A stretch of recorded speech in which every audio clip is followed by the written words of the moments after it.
Hey, what is up guys, and welcome back to the channel. So Porsche week continues and we are carrying on looking down the generations of 911 cars. And this one today, well, it's kind of a car that at first I was very skeptical about. I didn't really think too much to it. I feel like it was kind of the oddball of the bunch, along with another model, but I'll kind of touch on that when it comes to that video. But in the end, I was actually kind of pleasantly surprised. I actually found myself having, a lot of fun using this car.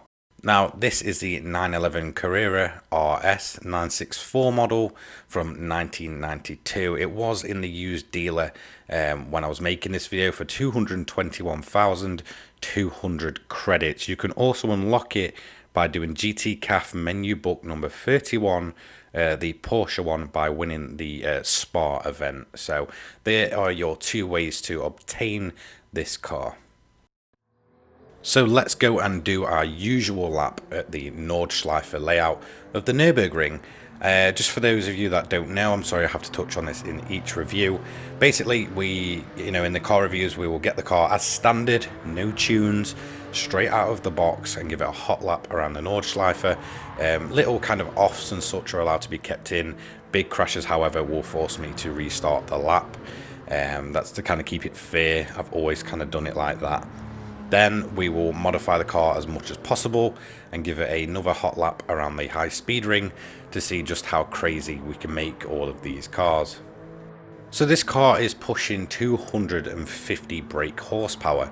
Now you may be thinking, well, that's kind of less than the turbo was putting out, and you'd actually be correct on that.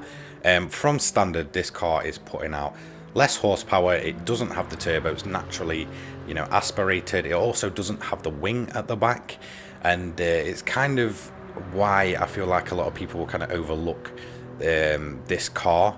It definitely looks like a bit of a callback to previous generation, like the original in its kind of design, and its kind of look. It doesn't have all the insane aero or anything like that.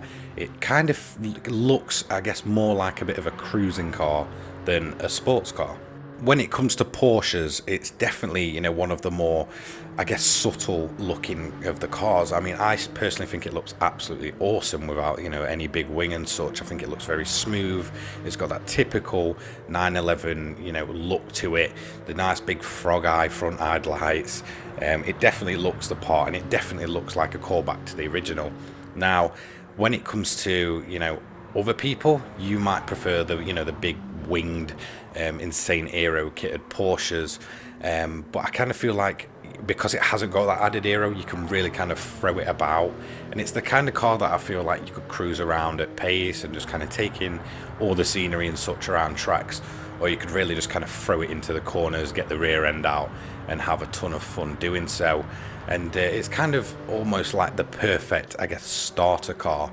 It's there if you want to kind of cruise, and it's there if you want to kind of just throw around a Porsche for the sake of it. And yeah, I kind of wish it wasn't kind of overlooked as it is. I feel like a lot of people will gravitate towards either the new models, the original turbo, or maybe some of the 95 models, which will be up next. And it's kind of just in a strange place, but I genuinely do really like the look of the car. I like the way it kind of handles. Yes, it's a bit of a handful, which you can see here as we run off onto the grass. But everything's there that you kind of expect from a Porsche. I kind of feel like it kind of sits in that category for me in Porsches, like the original Boxster was to, like something like the Caymans and such. It was just kind of subdued and kind of just there, and it didn't kind of stand out at anything. But I feel like it's just a great kind of starting point if you want to kind of get into those, I guess, older Porsches or more classic Porsches, I guess, at this point, with this being a 1992 model.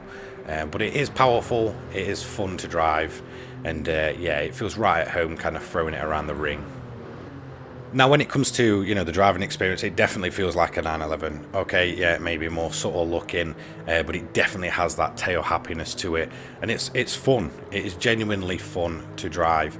It doesn't feel the quickest. You feel like there should be a little bit more there, and I feel like that's what the 95 models are kind of there to do. But it is genuinely just a fun car to drive. It feels alive, and when you kind of, you're done fighting it and you kind of meet in the middle with the car and you start perfecting those corners, there's just kind of no feeling like it in Gran Turismo 7, and it's always fun to kind of get these handful cars under control and really start nailing your laps and just having fun really. Brakes are fine, handling is typical 911 tail happiness. It feels quite quick, maybe not the quickest, but it's kind of just a nice, enjoyable experience to drive. Now, some people may absolutely hate it and feel like it is probably too much of a handful, but I just really enjoy that with cars. I'd much rather have a slower, more alive lap than sort of an on-rails kind of car sticks to the ground constantly kind of lap, and that's kind of why I'm really starting to enjoy all of these, Porsche 911s. Engine note, well, it's typical Porsche sound. Have a listen to this.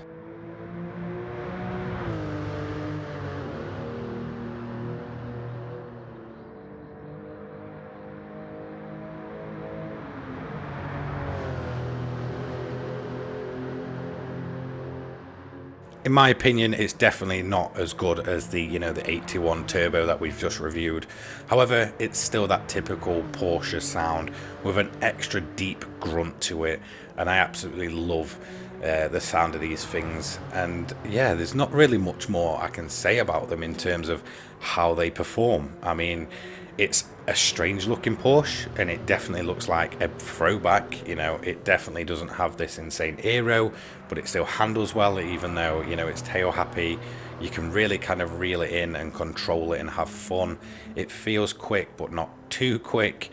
It's sort of, I guess, in my opinion, it may even be the weakest of the 911 models that we have in Gran Turismo 7. Now, that's not to say it's a bad car, because 911s are incredible and they're very, very handful fast cars that take a lot of kind of tuning and really kind of getting hold of them, but I do feel like this one's kind of one of the weaker ones, and I feel like a lot of people are going to feel that way and think 220k for that, it's not that quick. It's got less horsepower output than the turbo, but you've got to think this car does feel more modern compared to the turbo. I mean, there's 11 years difference between the 81 and the 92 model, and you can tell instantly the handling feels more responsive. It feels more a kind of aggressive throwing into corners. It is genuinely, it feels more modern, even with the less output. You're not having the big kind of wing on the back. But I just feel like a lot of people will overlook it, and it's a bit of a shame really, because it is a joyful car to drive. But again, even in my opinion, as much as I kind of want to love this car as much as I do some of the others, I feel like even myself would just kind of overlook this. The only kind of reason I've ever turned my eye to it is the fact that it's not got the wing on and it does feel like more close to the original in terms of style than something like the turbo did. So we're coming to the end of the lap here, and we are actually topping out at higher speed.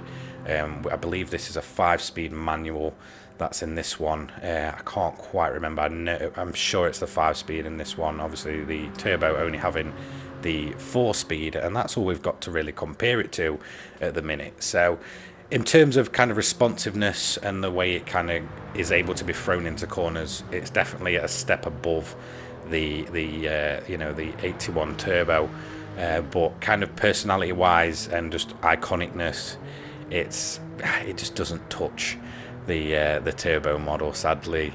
But I did have fun doing the lap, and that's the main thing. It's just having fun, even if it isn't the quickest car in the game, and it was never meant to be, but it's definitely a beautiful car nonetheless. So let's have a look at the interior cam. So interior wise, I absolutely love that kind of steering wheel design. A lot of German cars from around this time were running that kind of bars across kind of look with a bit in the middle, and I actually like it. Now, a lot of people will probably sit there and think, well, that's really ugly. You know, this is supposed to be a sports car, and you've got something that looks like it belongs in, you know, in a van. But I genuinely like it. You know, nice little RS badge on it. For the rest of the interior, though, it feels kind of, you know, a step back. It looks, I guess, a lot cheaper than what was in the you know, the 911 turbo, the 930 model. You know, it does feel like a, you know, sort of a step back. So as much as I love the steering wheel, the rest of the kind of interior view just doesn't sort of, you know, touch the kind of beautiful sleek look inside the 911 turbo for me. So here are the individual sectors. Overall, we did an 8 minutes 10.205, which is not a bad lap at all. And I feel like a lot of that kind of time, you know, being made up is actually down to the responsiveness in the car.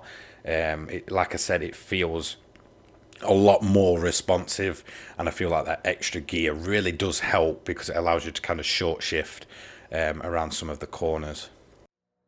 So when it comes to the lap time leaderboard, it falls in the 500 category, and it's gone second, beating the 911 Turbo by 6 seconds, so just over 6 seconds.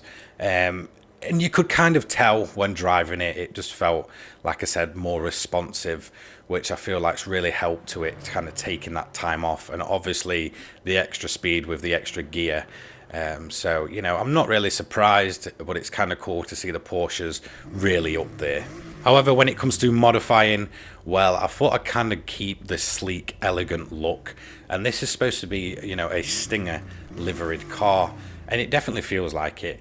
You know, I wanted to kind of keep the classic Porsche look, you know, kind of the throwback to the original. Add that nice little extra wing on because I really feel like it looks stunning. And definitely in this kind of design, it has a really nice profile to it. All kind of looks like one built in, you know, with all the bumpers and such. So yeah, definitely had to go for that look. Onto the high speed ring run. Now, the main reason I use this for modified cars is because it's quite a simple layout, and a lot of these modified cars are, you know, straight line monsters, especially the classics. However, there was a thing with this car: you couldn't add a turbo or a supercharger to it. Now, that has really hindered its top speed. It kind of allows it to be a lot more, I guess, easy to handle. It definitely doesn't feel like a handful like the turbo was, which, like I said, was topping out around about 199 to 200 miles an hour as we're going to this braking zone here. This car, I believe it was around about 170.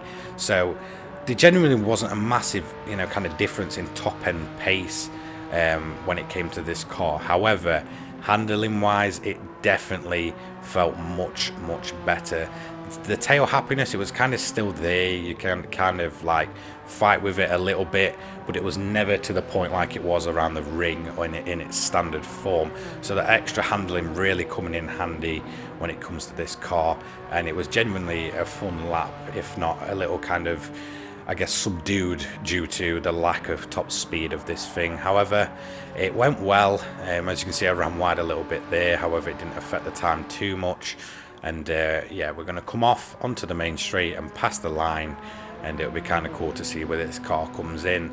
Now, I'm expecting it to probably be the slowest of the modified lap times so far, and by quite a margin. So let's go over there and let's have a look at our lap time leaderboard. So yes, it came last, and by quite a bit. You know, the lack of turbo in this thing and the lack of really getting, you know, a higher top speed out of it has really hindered it around the high speed ring. However, like I mentioned, the handling is definitely there.